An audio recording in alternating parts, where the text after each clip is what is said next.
یہ تحریک انصاف نہیں، یہ تحریک ظلم ہے، یہ تحریک شر ہے، یہ تحریک عریانی فحاشی ہے، یہ تحریک شرارت ہے، یہ لوگوں کے ایمان پر حملہ کرنے والی دہشت گرد تنظیم ہے، یہ ٹیررسٹ لوگوں کا ایک اکٹھ ہے۔ اتنی درندگی اور بربریت کبھی نہیں کی گئی جتنی اس حکومت نے کی،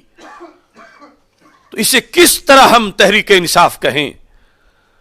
جنہوں نے کیا کچھ نہیں انہیں بین کیا جا رہا ہے، اور جو انسانی فصلیں اجاڑ رہے ہیں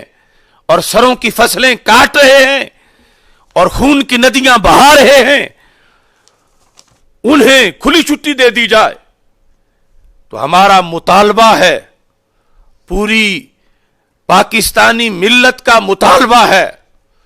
کہ اس حکمران ٹولے کو، ایک تو اس کی تحریک انصاف جو اس کا نام تحریک انصاف ہے اور ویسے تحریک ظلم ہے، اس کو بین کیا جائے، اور ان لوگوں کو، وزیر اعظم اور وزراء کو حکومت سے ہٹا کر ان کو جیلوں میں بند کیا جائے، ان پر کیس چلائے جائے، ملک کے آئین سے بغاوت کے ان پر ایف آئی آر درج کی جائے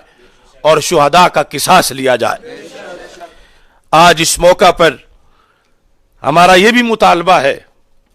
کہ حافظ محمد سعد حسین رضوی اور دیگر جتنے بھی علماء کرام